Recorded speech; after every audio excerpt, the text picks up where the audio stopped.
Geçen dəfə biz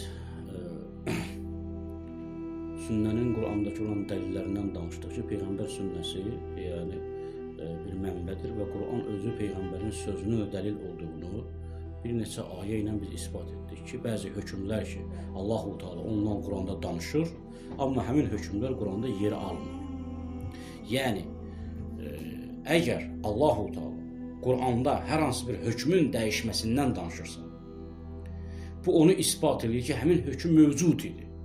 Və əgər həmin hökm mövcud idisə, biz onu axtarmalıyıq, Quranda tapmalıyıq ki, o hökm Quranın harasında vacib edilib, hansı ayədə bəyan olunub. Əgər biz həmin hökmün Quranda axtardıq, görüldük ki, belə bir hökm Quranda yoxdur və ikinci bir ayə gəlir və həmin hökmdən danışır və həmin hökmün başqa bir hökmdən əvəz olunmasından danışır, nəsx olunmasından danışır, o zaman belə bir sual meydana çıxır. Ya Qur'an-ı Kərimdə bu ayələr olub, sonradan bunlar Qur'an-ı Kərimdən silinib, yəni təhrif olunub, o zaman gərək Qur'anın təhrif olunmasına biz etiqad etmiş olaq. Əgər biz sünnəni, ümumiyyətlə Qur'andan başqa bir mənbənin qəbul etməsək, desək ki, yeganə mənbə Qur'an-ı Kərimdir, hətta qiyas belə, yəni çünki əhl-i sünnə qardaşlarımıza görə qiyas sünnədən başqa bir də mənbə var. Ondadır qiyas.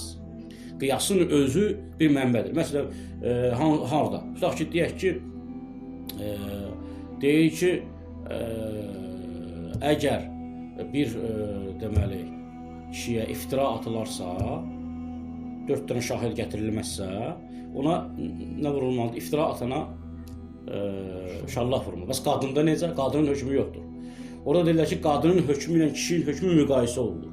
Əgər sən desən ki, kişiyə aid olan hökmlər, 4 dənə kişi şəhadət veribsə yalandan, onlara hamısına deməli şallah vurulmalıdırsa, əgər 4 dənə qadın birləşmiş şəhadət versə, desə ki, biz filan qadını zina edərkən gördük, 3 qadın yalandan şəhadət versələr və isbat olsa ki, bunlar yalandan şəhadət verib, onlara şallah vurulmalıdır. Harda Quran harasında yazılır qadınlar yalandan şəhadət versələr, onlara şallah vurulmalıdır. Halbuki burada kişilər haqqında gəlib.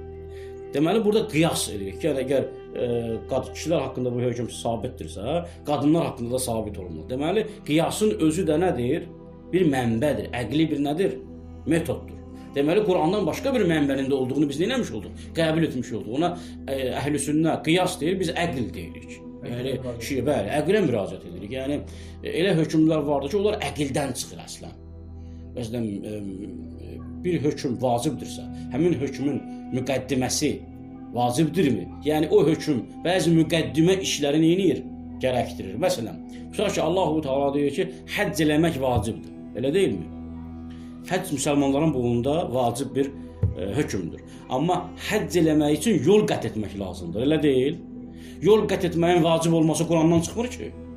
Əql tələb edir, elə deyil. Quranda lazım deyil. Allah-u Teala desin ki, siz neyinin? Bu həcci yerinə yetirmək üçün məsafə qət eləyin.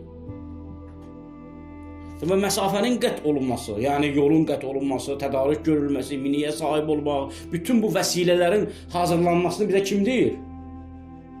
Ağıl deyir, ya Quran deyir, ağıl deyir. Ağıl deyir ki, bunlar vacibdir. Deməli, vacibin müqəddiməsinin də vacib olmasını bizə şəriət yox, nə deyir?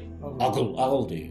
Məsələn, dəstəmaz öz-özündə nədir? Müstəhəbdir. Amma namaza müqəddimə olduğu zaman nədir? Vacibdir. Bunu bizə nə deyir? Əql deyir ki, deməli, namaz qıldığımız zaman nə etməliyik? Müqəddiməsi bizə vacibdir. İstənilən deməli müqəddimələr belədir. Yəni, bir işi yerinə yetirmək üçün, bir şəri məsələni yerinə yetirmək üçün, əgər əql bizə hökm eləyirsə, bu şəri hökmü yerinə yetirmək üçün filan işləri görmək lazımdır.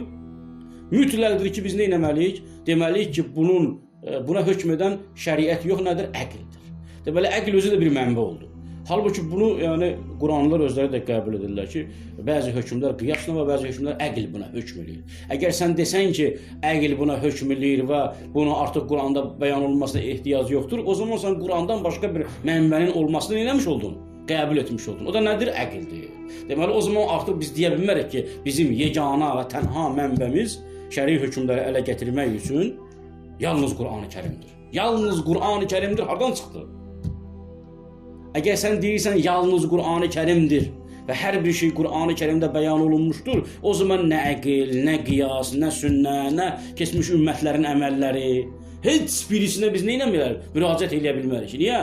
Çünki bizim əlimizdə Quran varsa və o kitab-ı mübindirsə və tibyanan li kulli şey, hər şeyi bəyan etmişdirsə, o zaman sən necə durub deyirsən ki, Peyğəmbər sallallahu əleyhi və səlləm namazı keçmiş ümmətlərdən öyrənirdi? Necə durub iddia eləyə bilərsən ki, Peyğəmbər orucu keçmiş ümmətlərdən öyrənirdi? Necə durub iddia eləyə bilərsən ki, Peyğəmbər həccin hökmlərini keçmiş ümmətlərdən öyrənirdi? Necə bunun kimi müxtəlif hökmləri, bunun kimi müxtəlif ibadətləri. Əgər sən deyir, insan iddia edirsə, bax görürsən çox incə məsələdir. Öz sözləri bizi inkar etmək üçün, yəni sünnəni qəbul edən insanlara, sünnənin Allah hökmü olduğunu qəbul edən insanları inkar etmək üçün gətirdikləri dəlillər budur. Deyirlər ki, Quran mənbədir və Qurandan başqa Peyğəmbərin sözləri dəlil deyil.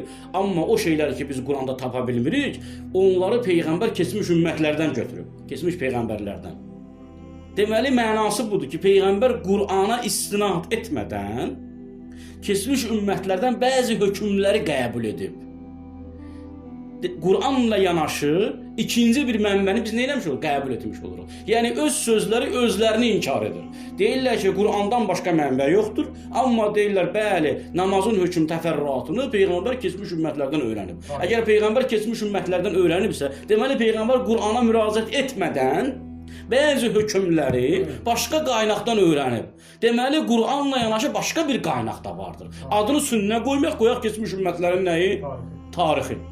Fərqi yoxdur, sən adını nə qoyursan qoy. Əsas məsələ odur ki, nəticə etibarilə hətta ən qatı Qur'anlar belə sünnəni inkar etməkdə acizdirlər. Niyə? Çünki bəzi şeyləri izah edə bilmədikləri üçün, bəzi hökmlərin Qur'anda təfərrüatla tapa bilmədikləri üçün deyirlər ki, bəli, Peyğəmbər bunu edib, Peyğəmbər keçmiş ümmətlərə baxıb edib, müsəlmanlar da Peyğəmbərə baxıb ediblər. Deməli, Peyğəmbər sallallahu əleyhi və səlləm Qur'ana müraciət etmədən, Qur'ana baxmadan, Qur'anda yeri olmadan başqa ümmətlərdən götürüb.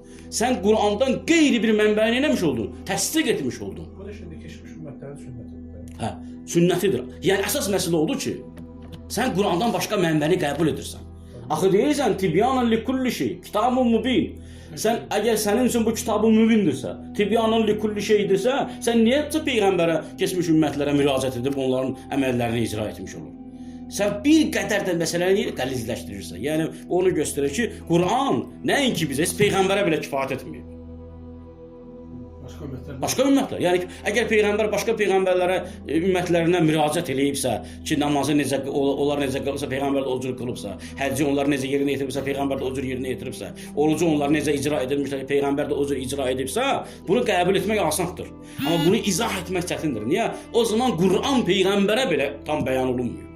Ki, Peyğəmbər Qurandan qeyri-mənbəni eləmiş olur, müraciət etmiş olur. Yəni, bir məsələni bunlar qəbul edə bilmirlər ki, Quran təkcə Peyğəmbərimizin, yəni vəhiy, Qurandakı olan ayələr Peyğəmbərimizə bəyan olunan yeganə həqiqətlər deyil. Bəlkə Qurandan başqa Peyğəmbərin Cəbraildən aldığı şeylər vardır, hökmlər vardır. Yəni, dəstəmazın keyfiyyətini Həzrəti Cəbrail Peyğəmbərə öyrədib, namazın qılınma keyfiyyətini, orucun tutulma keyfiyyətini, hamısını Peyğəmbərə bəyan edir.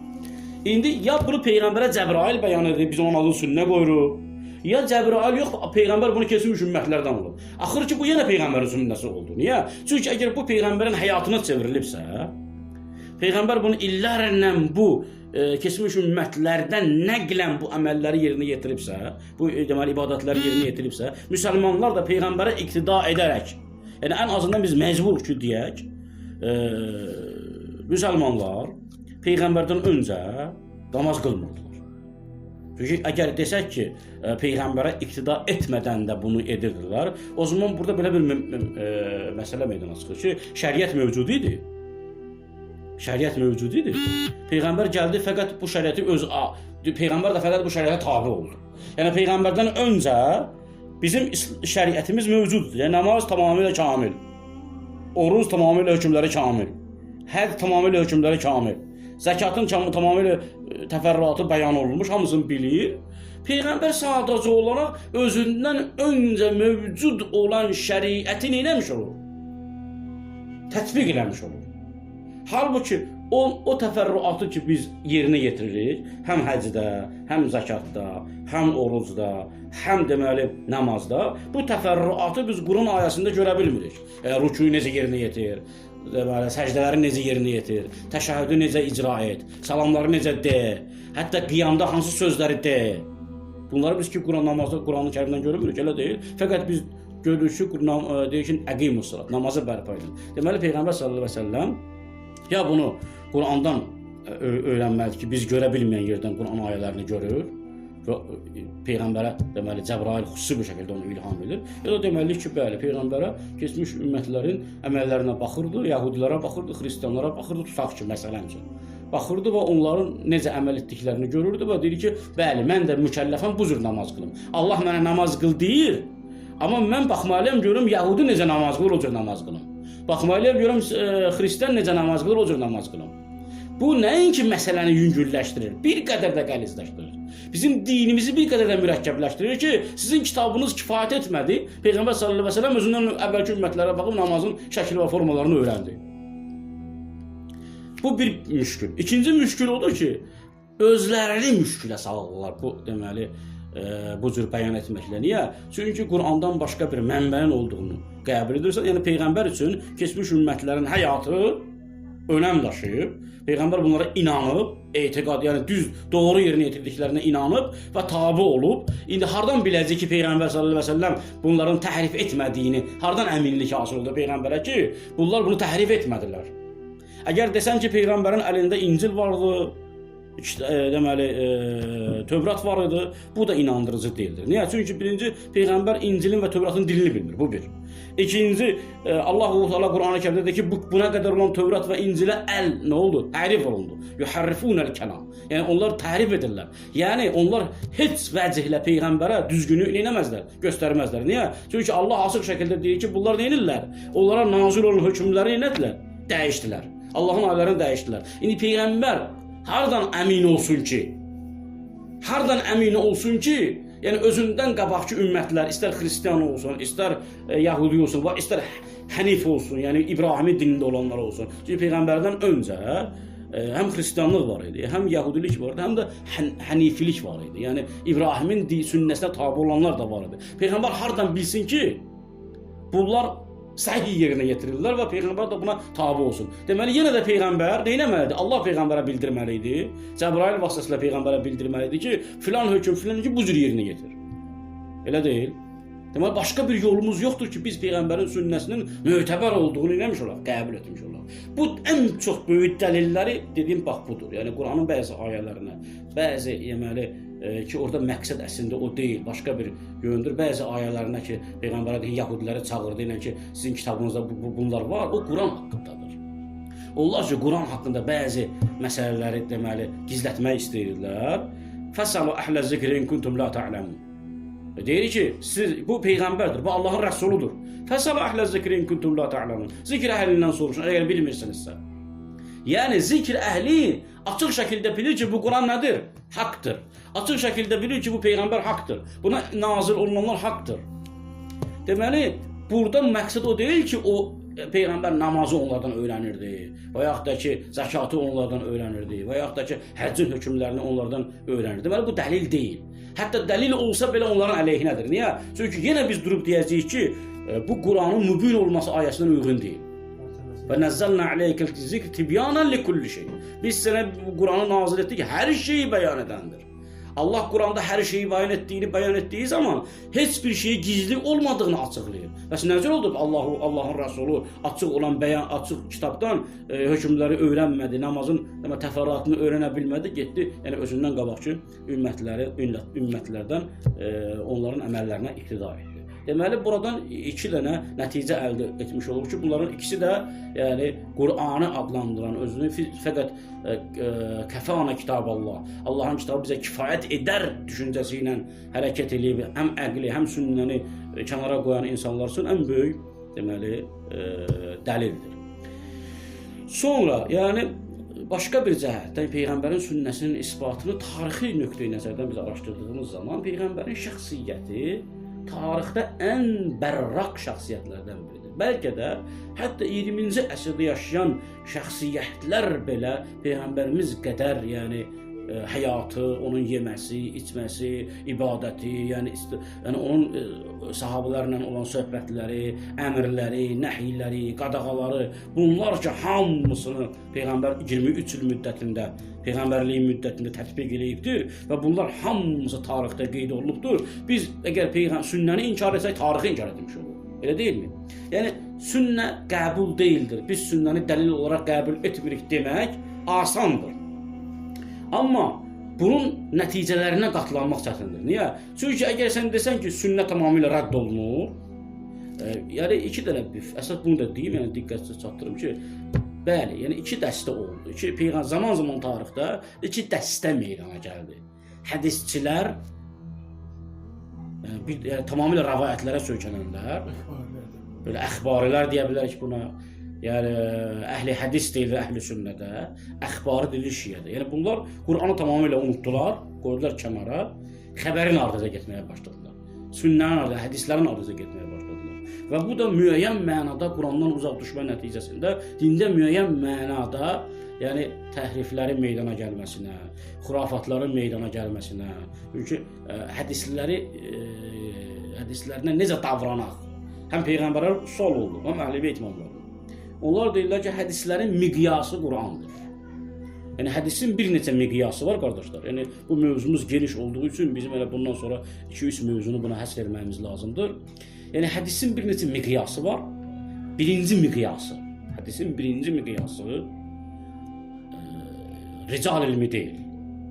Yəni bəzi bizim deməli alimlərimizin bəzi xətaları ondadır ki, hədisin miqyasını Qur'an yox, rical ilmi olaraq qəbul edirlər. Yəni rical ilmi nədir?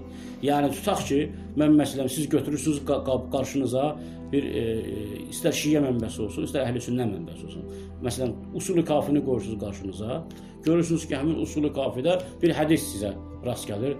Həmin hədis gedib yetişir, tutaq ki, Əbu Bəsrə, Zürarəyə, Əli ibn İbrahimən əbihi, Əli ibn İbrahim öz atasından, o da filan kəsdən, Zürarədən nəql etdi ki, Zürara dedi ki, İmam Sadiq əleyhissalamdan soruşdum, belə dedi, məsələn.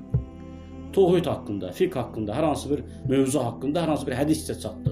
Bizim miqyasımız, yəni hədis şünasların birinci miqyası nədir? Sənəddir, hədisin sənədi. Hədisin sənədinə baxırlar. Əli ibn İbrahim kimdir? Filan kəsdir. Mötəbər insandır, onun hədisi qəbul. Atası da mötəbərdir. Əbu Bəsir də mötəbərdir. Muhammed ibn Müslim də mötəbərdir. Hədisin zəncirində 5 dənə adam var. Kuleyniyə qədər, Kuleyni deməli kafini yazıb, usul-i kafini Kuleyni yazıb, Furuğa usul-i kafini. Kuleyniyə qədər nə qədər İmam Sadiqə qədər nə qədər ravi varsa, o ravilərə baxırıq. Bu kim olub? Tarixçilərə baxırıq. Əli ibn İbrahim haqqında yəni rical alimlər, avtobiografiya alimləri nə deyirlər? Baxırıq görürük ki, hamısı deyir ki, mötəbərdir, alimdir, etibarlıdır, mömindir, tərif olunmuşdur. O zaman onun sözü bizə nədir? Məqbuldur. Atası haqqında İbrahim ibn Haşim. Onun haqqında oxuruq. Görürük ki, Kəşşi öz ricalında yazır ki, mötəbər şəxsdir. Nəcaşi öz ricalında yazır ki, mötəbər şəxsdir. Şeyx Tusi öz rical kitabında, avtobiografi kitabında yazır ki, mötəbər şəxsdir. O zaman biz artıq bu sənədi gördüyümüz zaman deyirik ki, hədis nə olur olsun, sənəd mötəbərdirsə bizim qəbulumuzdur. Deməli bu zaman bu alimin hədisi qəbul etməkdəki miqyası nədir? Fəqət sənəddir. Fəqət sənəddir. Deməli hədisin qəbul olunmasında miqyas sənəddir. Amma hədisin qəbul olunmasında miqyas fəqət sənəd olmamalıdır. Burada 3 miqyas olmalıdır əslində. 3 miqyas. Biri sənəddir, yəni tarix. Həmin şəxslər necə şəxslərdir? Kəzzab deyilmi? Yalancı deyilmi? Cahil deyilmi? Nadan deyilmi? Əqidəsi, yəni deməli məqbul olmayan əqidə deyilmi? Bunlar araşdırmalıdır. Birinci miqyas sənəddir. Tutaq ki, yəni alimlər birinci miqyas sənədi qəbul edir. Amma biz məncə sənəd 3-cü, 4-cü miqyas olmalıdır. Birinci miqyas olmalıdır nə? Qur'an. Görək ki, bu hədisin mövzusu Qur'andakı olan ayələrlə ziddiyyətmi təşkil edir? Uyğunluğunu mu təşkil edir? Ayə ilə bunu cəm etmək mümkündürmü? Yəni ayəyə tam zidd olan hədisləri biz qəbul edə bilmərik. Ayə tam zidd olan hədisləri. Niyə? Çünki ayə tam zidd olan hədislər nədir? Gör, sənədi də səhih olsa, bu ayə zidd olduğu üçün Peyğəmbər sallallahu əleyhi və səlləm nədir? Deyir ki, Qur'anı ayəyə nə edin? Əlaqələndirin. Əgər Qur'anla uyğun olsa qəbul edin, uyğun olmasa qəbul etməyin. Və yaxud da ki, İmam Sadiq əleyhissalam deyir ki, bizdən sizə hədis yetişsə, onu nə edin? Fəarizuhu aləl Qur'an. Qur'ana onu müraciət eləyin. Qur'anla uyğunlaşdırın. Əgər vafəqəhu, əgər Qur'anla uyğun olsa, əqbilu, onu qəbul edin. Əgər müxalif olarsa, fəzribuhu aləl cidar. Onu nə edin? Divara vurun. Deməli, birinci miqyas Əhl-i Beytə görə nədir? Sənəddir ya Qur'andır? Qur'andır. Yəni, birinci biz əmin olmalıyıq ki, bu hədislər, bizə gəlib yetişən hədis Qur'anla ziddiyyət təşkil etmir. Qur'andakı olan həqiqətlərə təzadda deyil. Çünki iki ziddə biz əməl eləyə bilmərik. İki zidd bir-birini neynir? Rədd edir. Biz, məsələn, tutaq ki, biz dedik ki, Zeyd ölüdür. Əgər Zeyd ölüdür dediyimiz zaman, Zeyd diridir deyənməlik ki, elə deyil. Biz deyənməlik Zeyd həm ölüdür, həm diridir. Mümkündür. Çünki iki ziddin bir yerə cəm olması mümkündür. Əgər Qur'an bir hökmü deyir, hədis onun tam ziddini deyir və bu hökmü, hədisin deməli, bəyan etdiyi hökmlə Qur'anın bəyan etdiyi hökm heç cürə bir yerə cəm ola bilmirsə, yəni, ola bilsin hədisin hökmü Qur'anın hökmünə zahirən müxalif olsun. Amma biz eləyə bilərik ki, həmin hədisin hökmü ilə Qur'anın hökmünü nə edə bilək? Cəm edə bilək. Yəni, orada biz hədisi rədd edəcəyik, divara vuracaq ki, heç cürə hədislə Qur'anın hökmü arasında nə? Uyğunluq tapa bilmədik. Görür ki, Qur'an tamam başqa mətləbi deyil, hədis həmin mətləbin tamam ziddini deyir. O zaman biz bu hədisi qəbul edə bilmərik. Tutaq ki, məsələn, mən bir hədis əhl-i-sünnə mənbələrindən deyim, mötəbər hədis kitablarında da deyir ki, əvvəlcə Allah-u Teala bir atı yaratdı. Atı yaradandan sonra ona əmr etdi ki, qaç. At qaçmağa başladı. At qaça-qaça tərləməyə başladı. Tərləyəndən sonra Allah atın tərindən özünü yaratdı. Hədis mənbələrindədir, bəli. Hədis mənbə. Atın deyir, tərindən özünü yaratdı. Təsəvvür eləyin ki, söhbət ondan gedir də. Yəni, nəinki Qur'ana ziddir? Bəlkə hədis nəyə ziddir? Bu hədisi artıq Qur'ana müraciət etməyə ehtiyac yoxdur. Artıq ikinci miqyas gəlir. Yəni, Qur'andan sonra ikinci miqyas əqildir. Yəni, sağlam əqil hədisi neynəməlidir? Qəbul etmə həddində olmalıdır. Bu hədisi artıq heç cürə sənədi tam səhih olsa belə, biz deməliyik ki, bu hədisin sənədində olan kişilər sağlam insanlar olsa da, mötəbər insanlar olsa da, bunlar səhv etmişlər. Xətaya yol vermişlər, bunlardan biri hədisi xətalı şəkildə neynəmişdir? Nəql etmişdir. Niyə? Çünki İmam Sadiq əleyhissalamın yanında oturanların içərisində Quranşünaslar var idi, kəlamçılar var idi, filosoflar var idi, elə deyil, alimlər var idi İmamın məclisində oturanlar hamısı cahil deyildi ki, alimlər vardı. Birinci sırada alimlər otururdu, məsələn, Zürara kimi şəxsiyyətlər, İşam ibn Həkəm kimi şəxsiyyətlər otururdu. Amma təkcə bunlardır, dəvə oturanlar da var idi, qoyun oturanlar da var idi, yazıb oxumaq bilməyənlər də var idi. Ola bilsin ki, ravi deyir ki, İmam Sadiq əleyhissalamdan eşitdim, belə deyir. Amma o səhv təhvil alıb. Və yaxud da ki, hədisi eşidib, hədisi əzbərləyib, 5 gündən sonra yadından çıxıb hədisin məzmunu. Ona görə də hədislər üzərində, hədislərdən biz Peyğəmbərin sünnəsini çıxartdığımız zaman o qədər dəqiq olmalıdır ki, hədislər üzərində araşdırma. Sən əmin olmalısan ki, bu hədis elmə uyğundur. Bu hədis deməli həqiqətə uyğundur. Ta ki ona neyləsən, əməl edəsən.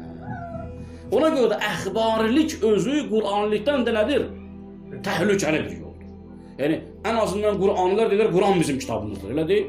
Yəni ən azından müraciət etdikləri mənbənin bütün ayələrinə əminlik var ki, nədir? Allahın ayələridir. Ən azından müsəlmanlar əmindirlər ki, bu Allahın ayələridir, elə deyilmi? Deməli, əxbarilik xətalı yoldur, yəni Qur'anilik. Əxbarilik daha xətalıdır. Niyə? Çünki əxbarının söykəndiyi mənbə, hədisin, Peyğəmbərin dediyinə əminliyimiz yox, imamın dediyinə əminliyimiz, şəkkimiz var ki, bunu. Qur'anla zidd mənbə. Əqlə uyğundur, uyğun deyil. Bəziləri əqlə ziddir, bəziləri Qur'anla taban-tabana ziddir, bəzilərinin hədis sənədlərində kəzzab olan insanlar var. Biz necə deyə bilərik ki, əxbarilər Qur'anilərdən üstündür? Deyə bilərik? Xeyr. Çünki həqiqətən də burada Qur'anilər əxbarlardan nədirlər? Üstündürlər. Deməli, nə əxbariliyi əsas götürüb Qur'anı tamamilə rədd etmək olmaz, nə Qur'anı əsas götürüb əxbariliyi tamamilə rədd etmək olmaz. Yəni sünnəni rədd etmək olmaz. Bəli, əmrun beynəl əmreyni. Bəlkə o ikisinin arasında nədir? Orta bir yolu tutmaq lazımdır ki, onlar ki deyirlər kəfana kitabullah, bunlar da xətaya yol verirlər. Onlar ki deyirlər bizim yolumuz əxbarıdır, biz Qur'anı, ümumiyyətlə əxbarlıq nədir ümumiyyətlə? Şiəyə görə əxbarlıq bu deməkdir. Yəni Qur'anı anlamaqda bizim əqlimiz yetərli deyildir. Qur'anı bizə ya gərək Peyğəmbər bəyan etsin, ya gərək məsum imam bəyan etsin. Əgər məsum bizim yanımızda deyilsə, biz o zaman nə edəcəyik? Məsumdan nə Qur'an hədislərə müraciət edəcəyik. Gör nə qədər xətalı bir şeydir. Allah deyir ki, Qur'anı anlamaq üçün Qur'ana müraciət et. Əxbarlar nə deyirlər? Qur'anı anlamaq üçün Qur'an bizə kifayət deyil. Bəlkə biz Peyğəmbərə nə etməliyik? Müraciət etməliyik. Və yaxud da ki, biz məsum imama müraciət etməliyik. Halbuki məsum imamlar deyirlər, nə deyirlər? Həmin əxbar, həmin əxbarlərin kitabında, hədis kitablarında nəql olunur ki, məsum imamdan soruşurlar ki, biz sizdən gələn hədislərin sizdən olub-olunmasını öyrənmək üçün nə etməliyik? Hansı miqyasa, hansı ölçüyə riayət etməliyik? Deyir ki, fa'rizuhu ələl kitabı. Allahın kitabına yönəldi. Əgər Allahın kitabı ilə uyğundursa qəbul edin, uyğun deyilsə qəbul etməyin. Deməli, əxbarilər ki, imamları məsum qəbul edirlər və onların sözünü Allahın kəlamı kimi tələqqi edirlər, özləri məsumlara zidd danışırlar. Niyə? Çünki məsum özü deyir neyinə? Qur'ana müraciət edir, amma sən desən Qur'anı biz anlaya bilmirik.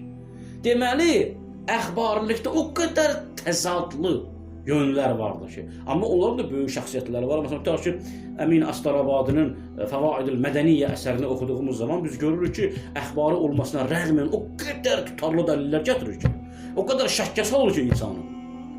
Təqlidin caiz olunmasını bəyan edərkən, ictihadın caiz olunmasını bəyan edərkən, müstehidin xətalarını bəyan edərkən, elə qüvvətli dəlillərdən çıxış edərək izah edir, elə ayələrə istinad edir, elə hədislərə istinad edir ki, əgər bizim həqiqətən məlumatımız olmasa, Quran haqqında yaxşı araşdırma aparmasa, hədislər üzərində yaxşı araşdırma aparmasa, biz o kitabları oxusaq, təbii ki, zahirinə uyaraq, deyərək ki, həqiqətən də əxbarlıq düzdür. Yəni, belə işə, məsələn, tutaq ki, biz amma usullərin dəlillərinə baxdığımız zaman, yəni onlar ki, həm əqli qəbul edirlər, həm sünnəni qəbul edirlər, həm Qur'anı qəbul edirlər.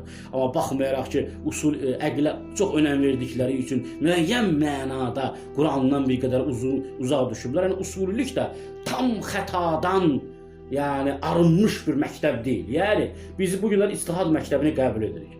Elə deyilmi?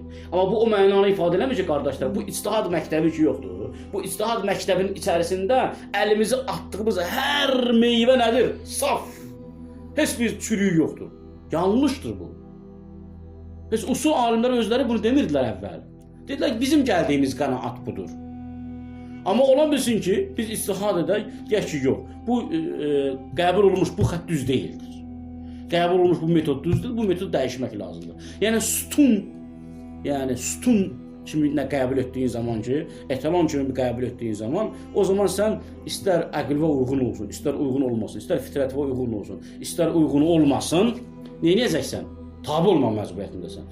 Bu eynən, yəni Qur'ana əsas götürüb başqa mənbələri qəbul etməyən insanlar üçün də aiddir ki, əgər sən desən ki, fəqət kəfana kitabullah, həsbuna kitaballah, Allahın kitabı bizə kifayətdir fikrini götürsən, sən məcbursan, bunu etalan qəbul etdiyin üçün, sən məcbursan, əqlivə uyğun olmayan, sənin üçün sorunlar yaradan, sənin üçün problemlər yaradan, məsələlər qarşıya çıxan zaman, sən nə edəsən?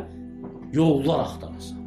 Məsələn, bir usulü qayıdıb deyir ki, yaxşı, belədirsə, sən mənə namazın keyfiyyətini nə elə? Qur'andan bir təfərrüatına qədər izah et. Orucun keyfiyyətini təfərrüatına qədər izah et. Gəl, zəkatın necə verilmə qaydasını Qur'andan təfərrüatına qədər mənə izah et. O zaman deyəcək ki, bəli, Peyğəmbər bunu keçmiş ümmətlərdən öyrəndi. Bu nədir? Niyə bunu belə deyir? Çünki fikrindən daşınmaq istəmir. O fikri qəbul edib ki, Qur'andan başqa mənbə yoxdur. Qur'andan başqa mənbə yoxdur fikrini qəbul etdiyi üçün bu heç cürə özünü, öz fikrindən imtina etmək qəsdi də yoxdur bu insanda ki, ta ki həqiqət aşkar oldu, yox, elə deyil qardaş. Həqiqətən biz görürük ki, Peyğəmbərin 23 illik həyatının da İslamın öyrənilməsində, dinin öyrənilməsində, şəriətin öyrənilməsində, Allahın hökmlərinin öyrənilməsində Qur'anla yanaşı Peyğəmbərin 23 illik həyatının da nəyi vardır? Önəmi vardır. Deməli, biz 3 miqyası əsas götürsək, biz eləyə bilərik Qur'andan başqa olan mənbələrdən Peyğəmbərin sünnəsini düzgün neyniyək? Ələ gətirək. Bayaq da ki, Əhl-i Beyt imamlarının sünnəsini düzgün neyniyək?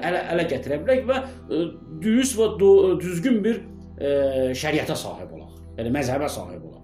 Eləyə bilərik bunu. Birinci, Qur'anı miqyas götürəcəksən. Yəni hədis məhvərçilik var, bir də Qur'an məhvərçilik. Yəni orbit nədir?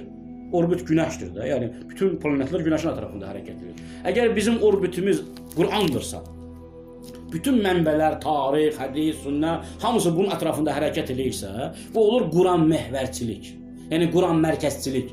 Əgər biz Quranı mərkəz qəbul etsək, o hədisi, tarixi Qurana tabi olan bir qaynaq kimi qəbul etsək, o zaman heç bir sorun qalmayacaq. O zaman biz hər hansı qarşımıza çıxan hədisi nə etməyəcəyik? Qəbul etməyəcəyik. Deyəcəyik ki, bu hədis Quranın falan ayəsinə ziddir. Bu hədis əqlə ziddir. Bu hədis elmə ziddir əslən.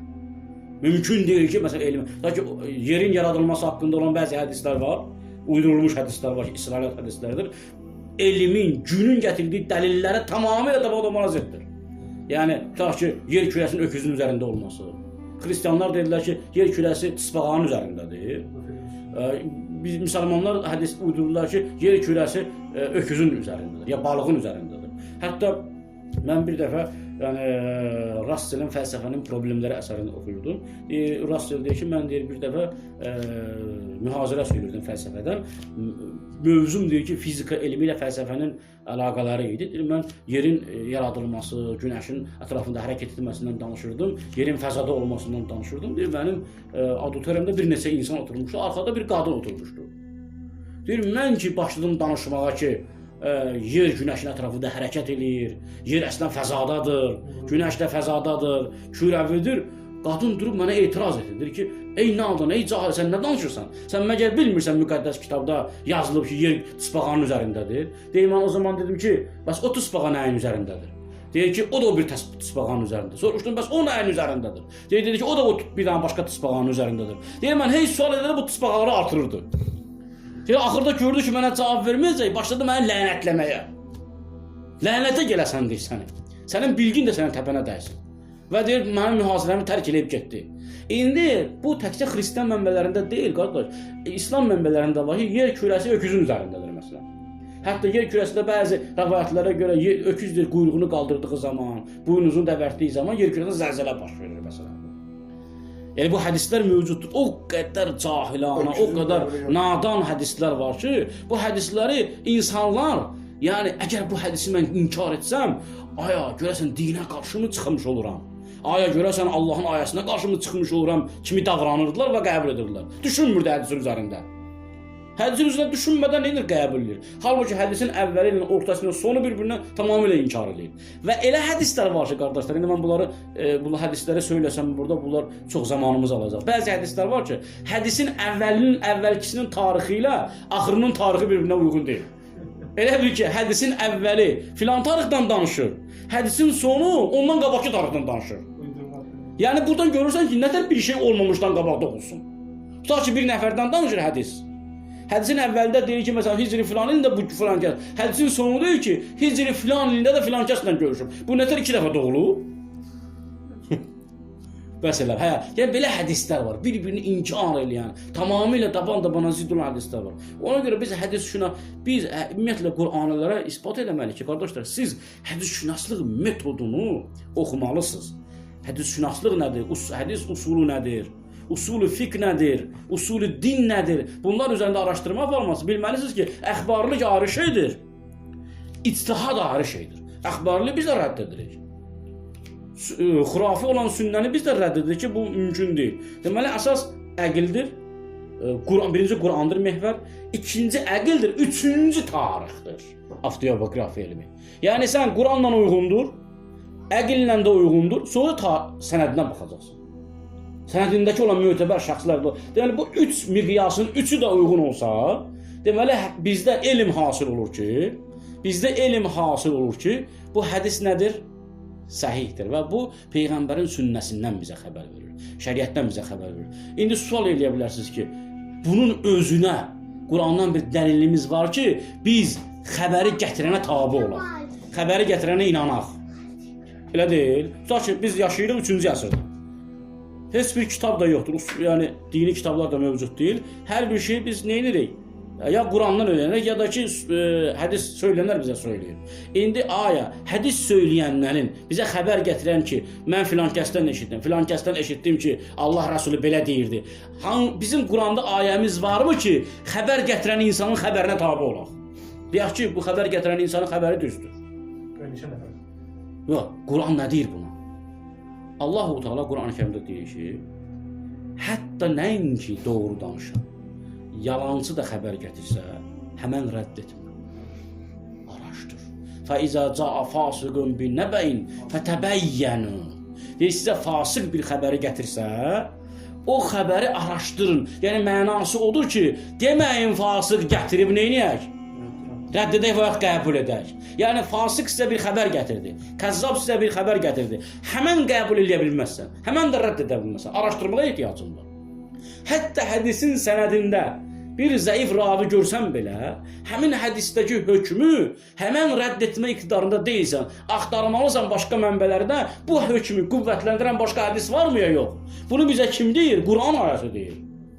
Deyir ki, فَإِذَا جَاءَ فَاسِقٌ بِنَبَإٍ فَتَبَيَّنُوا. Ey möminlər, sizə fasıq bir insan xəbər gətirdiyi zaman, siz o xəbəri neynəməlisiniz? Araşdırmalısınız. Deməli, bu ayənin məfhumundan nə anlaşılır? Yəni, İzə cə'a adilun bin nəbəyin, əgər adil adam sizə bir xəbər gətirsə, neynəməyin? Araşdırmağa ehtiyac yoxdur. Niyə? Çünki adil insan yalan danışmaz. Ədalətli insan yalan danışmaz. Amma fasıq insan ehtimalı var ki, neynəsin? Yalan danışsın. Bəzi, məsələn, rical elmində belə bir qayda var da, avtobiografiya elmində, tarix elmində ki, harada kəzzab varsa, onun hədisini rədd elə. Bu düz deyil. Harada zəif insan varsa, yəni məchuldur. Tutaq ki, biz tarixi açıb baxırıq, avtobiografiya elmini, açıb görürük ki, tutaq ki, Əbani bir Əyyaş haqqında müxtəlif sözlər danışılır.